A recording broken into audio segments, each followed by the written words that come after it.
Chapter 26 of The Phantom of the Opera by Gaston Leroux. The End of the Ghost's Love Story. The previous chapter marks the conclusion of the written narrative which the Persian left behind him. Notwithstanding the horrors of a situation which seemed definitely to abandon them to their deaths, Monsieur de Chagny and his companion were saved by the sublime devotion of Christine Daae, and I had the rest of the story from the lips of the daroga himself. When I went to see him, he was still living in his little flat in the Rue de Rivoli, opposite the Tuileries. He was very ill, and it required all my ardor as an historian pledged to the truth to persuade him to live the incredible tragedy over again for my benefit. His faithful old servant Darius showed me in to him. The daroga received me at a window overlooking the garden of the Tuileries. He still had his magnificent eyes, but his poor face looked very worn. He had shaved the whole of his head, which was usually covered with an astrakhan cap. He was dressed in a long plain coat, and amused himself by unconsciously twisting his thumbs inside the sleeves. But his mind was quite clear, and he told me his story with perfect lucidity. It seems that when he opened his eyes, the daroga found himself lying on a bed. Monsieur de Chagny was on a sofa beside the wardrobe. An angel and a devil were watching over them. After the deceptions and illusions of the torture chamber, the precision of the details of that quiet little middle-class room seemed to have been invented for the express purpose of puzzling the mind of the mortal rash enough to stray into that abode of living nightmare.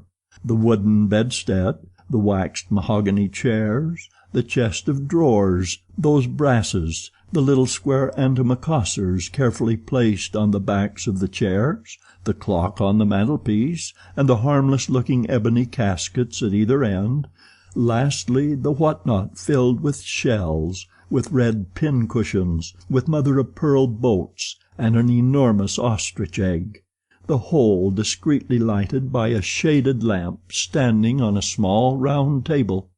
This collection of ugly, peaceable, reasonable furniture at the bottom of the opera cellars bewildered the imagination more than all the late fantastic happenings. And the figure of the masked man seemed all the more formidable in this old-fashioned, neat and trim little frame. It bent down over the Persian and said in his ear, "Are you better, daroga? You are looking at my furniture. It is all that I have left of my poor unhappy mother." Christine Daae did not say a word. She moved about noiselessly, like a sister of charity who had taken a vow of silence. She brought a cup of cordial or of hot tea, he did not remember which. The man in the mask took it from her hands and gave it to the Persian. Monsieur de Chagny was still sleeping. Eric poured a drop of rum into the daroga's cup, and pointing to the Viscount said, "He came to himself long before we knew if you were still alive, daroga. He is quite well. He is asleep. We must not wake him." Eric left the room for a moment, and the Persian raised himself on his elbow, looked around him, and saw Christine Daae sitting by the fireside. He spoke to her, called her, but he was still very weak, and fell back on his pillow. Christine came to him, laid her hand on his forehead, and went away again, and the Persian remembered that, as she went, she did not give a glance at Monsieur de Chagny, who, it is true, was sleeping peacefully, and she sat down again in her chair by the chimney corner, silent as a sister of charity who had taken a vow of silence. Eric returned with some little bottles which he placed on the mantelpiece, and again in a whisper, so as not to wake Monsieur de Chagny, he said to the Persian, after sitting down and feeling his pulse, "You are now saved, both of you, and soon I shall take you up to the surface of the earth to please my wife." Thereupon he rose without any further explanation and disappeared once more.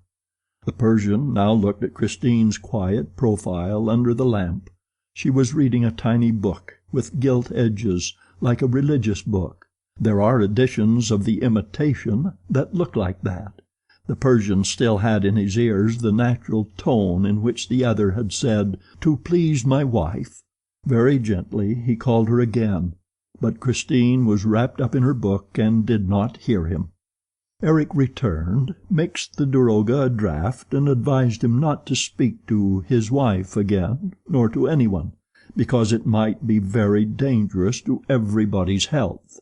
Eventually the Persian fell asleep, like Monsieur de Chagny, and did not wake until he was in his own room, nursed by his faithful Darius, who told him that on the night before he was found propped against the door of his flat, where he had been brought by a stranger, who rang the bell before going away. As soon as the daroga recovered his strength and his wits, he sent to Count Philippe's house to inquire after the Viscount's health. The answer was that the young man had not been seen, and that Count Philippe was dead. His body was found on the bank of the Opera Lake, on the Rue Scribe side. The Persian remembered the requiem mass which he had heard from behind the wall of the torture chamber, and had no doubt concerning the crime and the criminal. Knowing Eric as he did, he easily reconstructed the tragedy. Thinking that his brother had run away with Christine Daae, Philippe had dashed in pursuit of him along the Brussels road, where he knew that everything was prepared for the elopement. Failing to find the pair, he hurried back to the opera, remembered Raoul's strange confidence about his fantastic rival, and learned that the Viscount had made every effort to enter the cellars of the theatre, and that he had disappeared, leaving his hat in the prima donna's dressing-room beside an empty pistol case. And the Count, who no longer entertained any doubt of his brother's madness, in his turn darted into that infernal underground maze. This was enough, in the Persian's eyes, to explain the discovery of the Comte de Chagny's corpse on the shore of the lake, where the siren, Eric's siren, kept watch. The Persian did not hesitate. He determined to inform the police. Now the case was in the hands of an examining magistrate called Faure, an incredulous, commonplace, superficial sort of person. I write as I think, with a mind utterly unprepared to receive a confidence of this kind. Monsieur Faure took down the daroga's depositions and proceeded to treat him as a madman. Despairing of ever obtaining a hearing, the Persian sat down to write. As the police did not want his evidence, perhaps the press would be glad of it, and he had just written the last line of the narrative I have quoted in the preceding chapters, when Darius announced the visit of a stranger who refused his name, who would not show his face, and declared simply that he did not intend to leave the place until he had spoken to the daroga. The Persian at once felt who his singular visitor was, and ordered him to be shown in. The daroga was right. It was the ghost. It was Eric. He looked extremely weak, and leaned against the wall as though he were afraid of falling. Taking off his hat, he revealed a forehead white as wax. The rest of the horrible face was hidden by the mask. The Persian rose to his feet as Eric entered. "Murderer of Count Philippe, what have you done with his brother and Christine Daae?" Eric staggered under this direct attack, kept silent for a moment, dragged himself to a chair and heaved a deep sigh. Then, speaking in short phrases and gasping for breath between the words, "Daroga, don't talk to me about Count Philippe. He was dead. By the time I left my house, he was dead, when the siren sang. It was an accident, a very sad accident. He fell very awkwardly, but simply and naturally, into the lake." "You lie!" shouted the Persian. Eric bowed his head and said, "I have not come here to talk about Count Philippe, but to tell you that I am going to die." "Where are Raoul de Chagny and Christine Daae?" "I am going to die. Raoul de Chagny and Christine Daae. Of love, daroga. I am dying of love. That is how it is. Loved her so, and I love her still, daroga, and I am dying of love for her. I tell you, if you knew how beautiful she was when she let me kiss her, alive, it was the first time, daroga, the first time I ever kissed a woman. Yes, alive. I kissed her alive, and she looked as beautiful as if she had been dead." The Persian shook Eric by the arm. "Will you tell me if she is alive or dead?" "Why do you shake me like that?" asked Eric, making an effort to speak more connectedly. "I tell you that I am going to die. Yes, I kissed her alive." "And now she is dead?"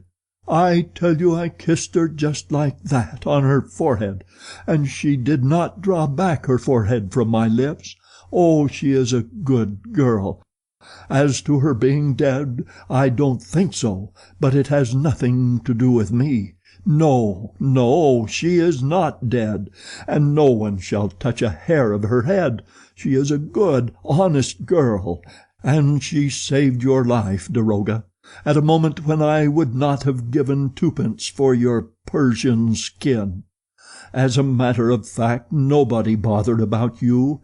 Why were you there with that little chap? You would have died as well as he. My word, how she entreated me for her little chap! But I told her that, as she had turned the scorpion, she had, through that very fact and of her own free will, become engaged to me, and that she did not need to have two men engaged to her, which was true enough. As for you, you did not exist. You had ceased to exist, I tell you, and you were going to die with the other. Only mark me, daroga, when you were yelling like the devil because of the water, Christine came to me with her beautiful blue eyes wide open, and swore to me, as she hoped to be saved, that she consented to be my living wife. Until then, in the depths of her eyes, daroga, I had always seen my dead wife. It was the first time I saw my living wife there. She was sincere, as she hoped to be saved. She would not kill herself. It was a bargain. Half a minute later all the water was back in the lake, and I had a hard job with you, daroga, for, upon my honor, I thought you were done for. However, there you were. It was understood that I was to take you both up to the surface of the earth. When at last I cleared the Louis Philippe room of you, I came back alone." "What have you done with the Vicomte de Chagny?" asked the Persian, interrupting him.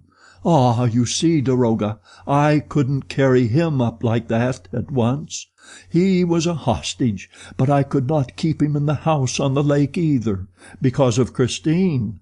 So I locked him up comfortably. I chained him up nicely. A whiff of the Mazenderan scent had left him as limp as a rag, in the communist dungeon, which is in the most deserted and remote part of the opera, below the fifth cellar, where no one ever comes, and where no one ever hears you. Then I came back to Christine. She was waiting for me." Eric here rose solemnly. Then he continued, but as he spoke he was overcome by all his former emotion, and began to tremble like a leaf. "Yes, she was waiting for me erect and alive, a real living bride, and she hoped to be saved. And when I came forward, more timid than a little child, she did not run away. No, no, she stayed. She waited for me. I even believe, daroga, that she put out her forehead a little, oh, not much, just a little, like a living bride, and I kissed her. I, and she did not die. Oh, how good it is, daroga, to kiss somebody on the forehead. You can't tell. But my mother, daroga, my poor unhappy mother, would never let me kiss her. She used to run away and throw me my mask. Nor any other woman, ever.